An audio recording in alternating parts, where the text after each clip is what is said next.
Good evening and welcome to Law Talk, the show that brings the events of the day, the Constitution, and the law to you. Tonight, we've got three exciting subjects, and myself, James Barrett, and Mark Malachowski are going to cover these for you. So, Mark, what are we starting with? Well, we're going to start with the Durham report, which is kind of interesting because we did a show on this about 7 years ago about the Russian Trump collusion. And then number two, we're going to go to Lake versus Maricopa County. You're talking about Kari Lake. That's about an election. The woman that ran for governor. Yeah, and it's election... fraud, maybe. Election fraud. I don't know if we're allowed to say that anymore.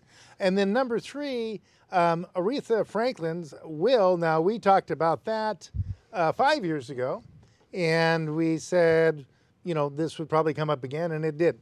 So that's our three. We've got the Durham report, number one, Lake versus Maricopa County about the voting and the election, one thing or another, and Aretha Franklin's will. Okay, well, why don't we start with the Durham report? We know that we waited for many years to hear the results of this report, and we do know that under President Trump, that Attorney General Barr assigned Durham as an independent counsel to do an investigation regarding what was interesting, I think, a changing group of subjects.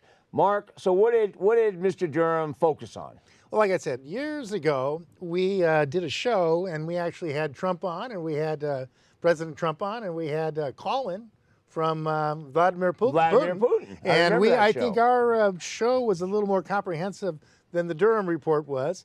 The Durham report is kind of interesting.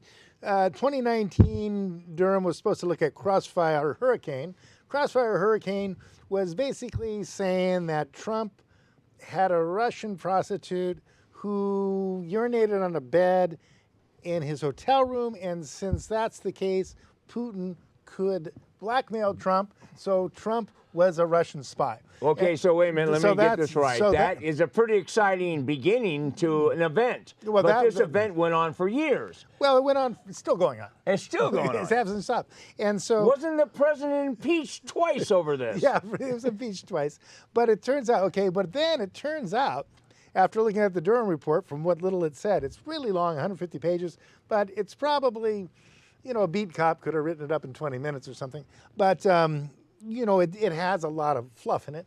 But basically, it's encapsulating, it says, turns out the only folks that were involved in the Trump-Russian collusion was everybody but Trump and Russia. So, you know, and so Durham says our report notes are sobering. Well, it's sobering because it's 150 pages, and he could have done it in like a half a page. Yeah, well, you know why, Mark? Remember when we first talked about this? It was really obvious to anyone that paid attention that this was done during an election, started during an election by the opposing party, and it was Hillary and her gang at Fusion GPS, yes, Fusion the Steel GPS, report, James Comey, the law firm. Comey was involved. James Comey. Comey's been working with the Clintons since Arkansas. Oh yes, Arkansas and the Mena, Arkansas, and the airplanes flying in with the drugs. I mean, this is how long this gang's been together. And so they've been working together for decades, right? And the other guy, the Mueller, he's been working with the Clintons for decades. Well, Mueller's been in the middle of it for a long time. Decades. And amazing enough, you know, he said, what's the dossier at the end of his investigation? Well, the dossier, I never read the dossier. The dossier was a Steele report, and it was based on some volunteer for Trump sitting in a bar in Australia, and then over a glass of alcohol. And they made that, and so once you have a FISA warrant on him, which is a top secret. Okay, let's talk about what a FISA is. No, let's talk about what's that Animal House. It's like double secret probation. Okay, a FISA warrant is like a double secret probation. It's like you don't know what you did, nobody knows what it is, and after they use it, they don't have to explain how they got it. Hang on, let's talk about what a FISA is. FISA is a effective warrant that needs to be presented before a secret judge, and that secret judge actually has to have credible evidence presented by the FBI presenters and signed off by 2 senior members at the FBI. Well, it just so happens that James Comey is signing the FISA. The FISA was based on the dossier, the Steele dossier, which was created but after this group of people were paid over $1 million to create a report, and it was the FBI that knew that the Clinton campaign paid for it, and then he signed a FISA warrant. But what's the funniest part? They used information that they had leaked through Yahoo and a couple of other outlets. Well, it was Strzok and his girlfriend. That's right. Yeah, they kind of made this whole thing and up. they leaked it Well, I mean, first. hang on. They leaked it first to media. Yeah. Then James Comey used the media printing it, saying it's legitimate. And so it was actually a big circle of an enterprise to trap the president and hold back all the things he was trying to do for his whole presidency. Basically, it was a logical fallacy. And so what else? Who else was so involved James in Comey and Celio signed the petition, and the person who generally does the administration of that, who checks it, makes sure it's all good, he refused to sign it. I think he resigned, and then they put somebody new in there who I won't mention, who's the wife of the FBI. No, her husband is the person who checks it up on the Supreme Court to a Supreme Court member who won't be mentioned. Right. So basically, there was both sides, the FBI and the Supreme Court, had a married couple who were vetting each other. Right. And so and the guy who usually would vet stuff from the FBI, he said, I'm not touching it. He said, I'm not going near this. He's not going to touch this. And by the way, funny enough, the FISA warrants are it's foreign surveillance it's warrants. spying. Yeah, it's espionage. And so we're not even talking about foreign surveillance. We're talking about events that happened in America, and the only foreign part was somebody was in a bar in Australia having some cold ones, and he said one sentence, and they immediately used that the whole basis for the Steele dossier. Well, the thing is, you got to understand, if you have a warrant on one person, anyone they've called in their whole life, you get a warrant on them, and then anyone they called, you get a warrant on that. So, but you know, the FISA is not supposed to be. That's like the 6 levels of. But FISA is not supposed. This is the part that people are forgetting why FISA was initiated. It's espionage. Foreign espionage, not what goes on in America. So FISA to be used in this circumstance from the very beginning was a complete fraud on the people and the citizens of America. And unfortunately, we had 4 years of a nightmare, and it's still pretending. No, it still goes on. It still pretends that Hillary Clinton had nothing to do with it, even though all her money paid for it. Anyway, Durham notes the FBI was not able to corroborate. I hope I said that right. A single substantive allegation contained in the Steele report, and that was the basis of the FISA warrant. And not only that, the CIA told the president, who was Obama at that time, Vice President, who was Biden. And by accident. And then Comey and the Attorney General of the Clinton campaign plan to create a Trump-Russia scandal. So Brennan, to get out of hot water, he ratted out everybody. He said, I told him this was all nonsense. I told him it was fake. And so that's how it all worked out. But you know what's interesting? All the CIA, hang on. The CIA, Facebook, Google, Twitter, all the gang said that, none of this is true. Hillary had nothing to do with it. No, but the point is, the CIA would be the guy in charge of espionage. Yeah, it was CIA, FBI, NSA, all the gang. Those guys said, this is not a real deal.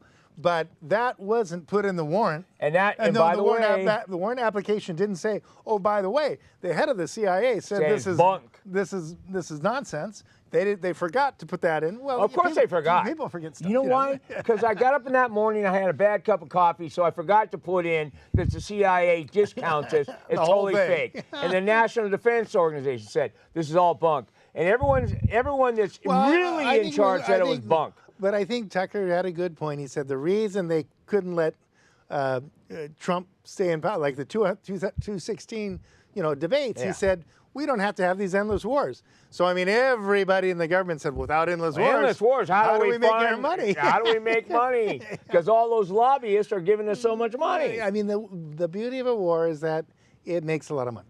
Okay, so I'm going to tell you right now, Mark, this is still coming out, the Durham analysis. Well, Durham's he's going to testify in Congress. That's why we're going to cover this again. And I think he'll probably testify just like Mueller did. All right, so what is our second subject? We're talking about Kari Lake. Okay, this is, Kari Lake ran for Arizona governor.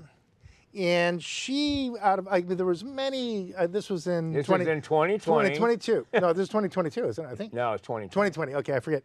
But there's so many election fraud things. There was thousands of cases that were filed, right? Yeah. About election fraud, but none of them had standing to be heard. So there's never been a single evidentiary hearing ever about election fraud. Okay, well... And this is the first one that actually got an evidentiary hearing, and it's kind of interesting. Let me give you a little background about this. Kari Lake lost by 17,000 votes out of, effectively, Maricopa County. In Maricopa County, the courts and the counters that counted ballots already have 87,000 votes that the signatures don't match any of the people that allegedly voted. So now when you're talking about she lost by 17,000, but there's 87,000 votes that should have been disqualified. Magically, the majority for the current governor, out of nowhere, of course. Once again, these ballot harvesting, they're driving around, they're picking them up. But the governor was also the Secretary of State. Oh, and she's in charge of the voting. She was in charge of the voting. Oh, well, wait a minute. Let me understand this, just so we know. The Secretary of State is the one that won the governorship. She's in charge of the voting, and she was responsible, her office, with discounting the votes that don't count. So when those votes were finally looked at, they realized that 87,000 were supposed to be disqualified. Her office said, oh, they're just fine. Well, no, what happened was, okay, this is what Attorney Kirk Olson, who's Kari Lake's attorney, told the court. And he said, 11 of the signature verification workers approved 170,000 signatures at a rate of less than 0 to 2.9 seconds with a 99.97 approval rating. So let me just kind of simplify that. You have roughly 200,000 votes where people mailed in.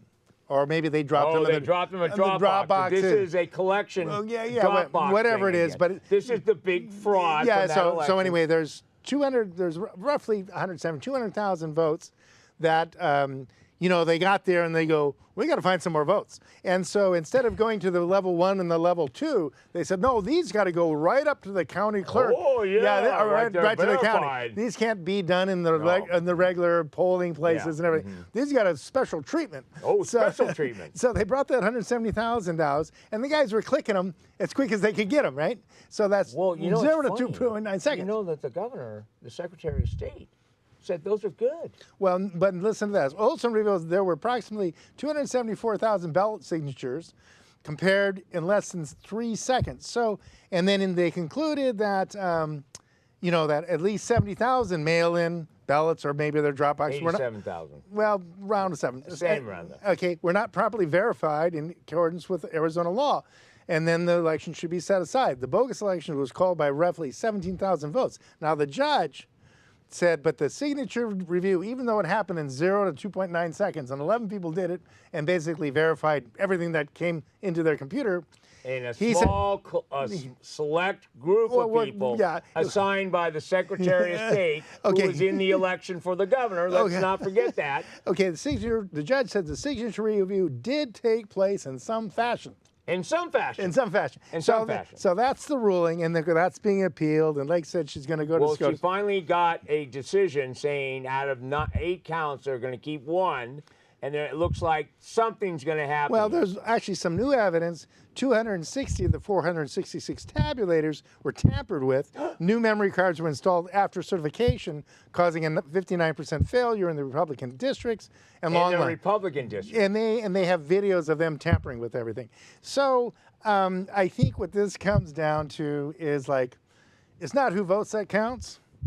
It's who counts the votes. Yeah, who counts the votes? And, there's one other part of this. It's not who counts the votes as much as who's collecting the voter ballots. Well, no, it's because those are coming from who knows where. But if you look at this, there were 65 million mail-in or drop box ballots in the 2020 election. And this is the first time ever in history that anyone's looked at this signature verification. And it turns out that, you know, a lot of them are done in 0 to 3 seconds. So that means the whole 65 million Dropbox mail-in ballots in the 220 are probably just as valid as these are. Well, here's the interesting thing. Why does it take weeks and months to count ballots? To get it right. Oh, to get it right.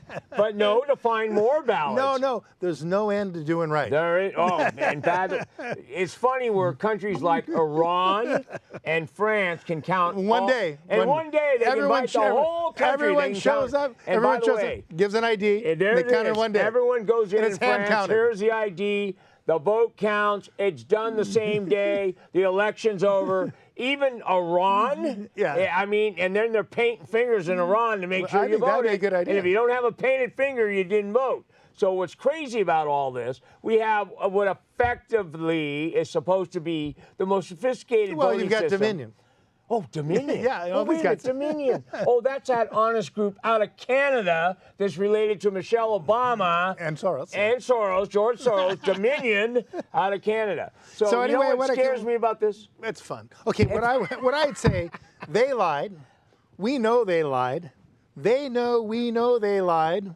And they know we know they lied. Yeah. But they keep lying. And they keep going. You know why? Because this goes back to Germany. We talked about Germany earlier. If you keep telling the same lie, people are going to believe it. Yeah. And this was Goebbels. This is out of Nazi Germany that they're copying the exact. So when Biden said, I didn't fall, and Jean-Pierre says, oh, we don't know anything about that subject. Or, did you get a bribery, Mr. President? Where's the money? Yeah. Okay, this is all the big But lie. I'm just saying, this thing is the first time, and I think it's really fantastic. This is the first time there's ever been an evidentiary hearing. And it's fantastic. And this is the first one. And they found that the whole thing's a sham. And they found it's a sham. Absolutely, well, the whole thing. You know why Carrie Lake knows it's a sham? Because she would have won in massive count. But understand, but they couldn't let Carrie Lake win. They couldn't let her win. And the reason is she's a border state, and as governor, she was going to lock the border. She was going to put state troops on the border. And all those border states are basically have something to do with the cartels. There's $3 trillion worth of drugs and prostitution coming over. And by the way, and that's in the black. And we can't count on this, but the current governor of Arizona is what border? What border problem? Yeah. No, but the point is there's $3 trillion in cartel money. Oh, right? it's just so much. And that's a lot of money. That's as much as the U.S. Economy. No, that's how much they collect in taxes every year. And so that's a lot of money, and that's in the black, so you don't have to pay taxes on that. No. And that buys a lot of stuff. And by the way, when you say stuff, we're talking about elections. Well, it buys a lot of stuff. Oh, a lot of stuff. I would say it buys a lot of apparatchiks, you know. And so, and if you don't... But how do you stop that? Well, I would say that Carrie Lake is the first one who's gotten close enough. And I think that and then there was also, you know, the lady who was the insurance investigator said, look at all these trusts and all these dummy corporations. And this guy who's the head of the Senate here, he's in on it. Well, the person who invited her got kicked out of the Senate. So basically, and so let me tell you, you know what's interesting? But see, I have a question. Are we getting close to a totalitarian government, and this is just the beginning of the free ride? I mean, that's boat sailed so long ago. Yeah, I got it. That's okay, well, boat sailed listen. long ago. Okay. Well, I'm thinking, what is our next subject as we leave a border state in the hands of a cartel henchman called the government and you know, the governor? Well, okay, what do we got next? I wouldn't say that. I just say they buy a lot of stuff. They buy a lot of stuff. Okay, so... You mean votes? I don't want to say, right. We're not allowed to say what the stuff is. Oh, that's true. Okay, you can't say that. That's right, we've been silenced. We can't say that. All right, what do we got We next? don't want to say any misinformation. Okay. Misinformation? Misinformation. Okay, so update from our Is that black truck out? 2018 show. Okay, so we did a show 5 years ago. This is the blast from the past because we did this is Aretha Franklin. We did the Durham 7 years ago, and I think we did a veteran report. You guys can look at it. I think we put there. It's on YouTube. Yeah, but we also did update. We're doing 2018 show, and we had Aretha Franklin, the Queen of Souls. Hits were Respect, Chain of Fools, Natural Woman. Oh my gosh, she did so she many earned fantastic $80 million albums. And so basically, her man, who's not her husband for 30 years, and her sons were heading for a fight even there while she was alive. And so we said, when she passes, there's going to be a huge, status dispute here. And I think we were right. Okay, well, I'm going to bring up one thing that's only been released recently. They found $1 million in checks from her residuals that she never even cashed. So I want everyone to think about this for a minute. This isn't about a couple of checks in a drawer. They found a drawer that was filled with her residual checks from all her albums. And $1 million uncashed checks. She's not hurting for money. They don't even know how much money she actually has because she bought so much real estate, all her residuals from her albums, all the jewelry and the car, whatever she's had, she has a lot. That is a battle, even more so maybe than Prince. Remember we talked, we had the Prince show, and we had how much he was unaccounted for. Now, what's different with this is Prince had no will. Aretha had 4 wills, and the 4th one is the controversial one. Mark, what do we know about that? Well, as far as we know, there was about 80 million in the estate, maybe quite a bit more. At least. So Aretha died last August, fairly recently. She has 4 sons, and she had her boyfriend, lover, for 30 years that she didn't marry. And what's kind of interesting in this is 20 minutes of newly discovered voicemails with edits. So there's an 8-page will. It's an unsigned 2018 draft. That was at her lawyer's office. Yeah, that's where they found it. It's an even split. It's got some special needs stuff. Now the question is, it does. I think it revokes previous wills, and now it's in Oakland. So we wonder if that's going to stand up under state law. Is this unsigned draft unwitnessed, right? I think it's unwitnessed. Okay, this is a will that's unsigned, unwitnessed. It's a draft, and you would It's an even split between the sons. With an even split with the 4 sons. By the way, there's 4 sons. Right. And whatever boyfriend. But the fact of the matter is, they even gave each son about $250,000 just to shut up and let them figure it out. Well, what they probably did that for, and rightly so, was because there might be a no contest clause in a will. There generally should be one. And then if you give someone $250,000, they're like, well, should I contest and lose the $250,000? So even though in this situation it's changed, that's probably one tactic. Let me ask you, Mark. You've done a lot of wills. I've done a lot of wills. If somebody came to you and said, I have an unsigned will that's unwitnessed of an intent, and it changes the prior 3 wills that were signed and witnessed, what would you tell that client? It looks like, we had some holographic wills before. 2010, 2014 were holographic, which are pretty good. Because you can look at the handwriting. Right, exactly. You can compare everything. And people are like, well, it's a handwriting. That's not so good. Actually, handwriting is pretty good. No. People can write a will on a piece of paper. Yeah, a handwritten will is a good thing because you can look at and also consistency. Well, also you can tell whether this, and it's amazing. I've looked at a lot of wills, 80, 90-year-old people. Their penmanship's really good. Well, they were taught penmanship. Yeah, they taught. I don't think anyone. Nowadays, actually, I'm lucky. My daughter was taught penmanship. Yeah, but most people both of them. Most people can't. But most people can't write anymore in cursive. But anyway, the point being, or even handwrite. But so that's a really important thing. And then you've got voice messages, which kind of are that's some good evidence, man. That's some good evidence. And you've got texts. I don't know how good the texts are, because maybe those got intercepted or something. How do you know that modern how do you know that evidence, a text is evidentiary how do you know a text is really a text from her? You don't know that. Yeah, and so someone could pick up her phone and text. I can pick up your phone and write a text from you to whoever and saying, oh, by the way, you're a total, I love you, I love you, and the woman, the stripper, is going, who is this guy? Well, and you know what? You use it against you. And another thing is, you know, even with AI, I'm not even sure about voice stuff. Voice could be pretty easy to Well, copy they're too. doing the Beatles. You know, they're doing Yeah, right. one more Beatles song with voice AI from John Lennon from an unpublished song he did, and Paul McCartney and Ringo Starr are putting in. They're probably going to have George Harrison in here, and they're going to create what will be the last Beatles song. So now a question: will a voiceover of Aretha Franklin dictating the will, would that work? Well, I think that it's got some weight because what you're trying to discover is the intent of the Deceased. Yeah, the testator, the person who's Yeah. the testator. And so what was their intent? But on the other hand, you know, you've got statute of frauds, right? And this is a will or an estate or parole real evidence property, rule. parole evidence will. Parole evidence will.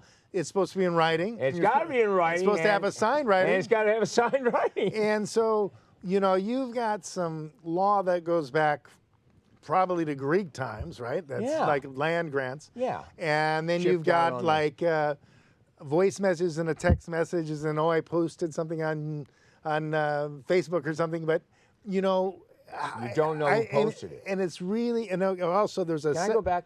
You said going back to Greece. What about Hammurabi Code? The original laws of the land were chiseled Yeah. out and posted everywhere into the entrance to the country.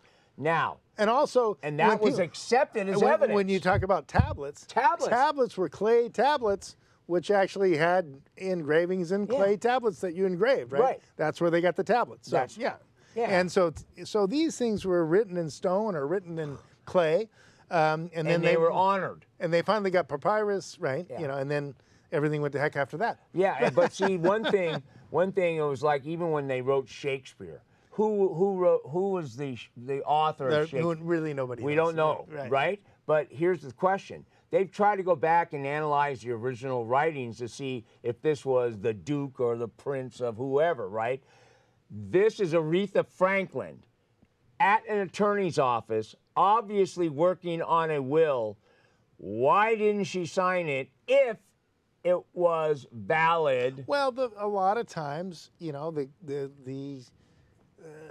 client can't make up their mind, right? And so they don't want to sign until they've made up their But see, mind. here's the problem. She was already sick from pancreatic cancer. Yeah, well, and so you would think the priority would be, Get a bring me the signature. will, I want the final draft, number 4. And they didn't do that. So then the question is, who could have witnessed it? Why wasn't it signed and witnessed? And you know what? It's just like when Prince didn't think he was going to die. Right.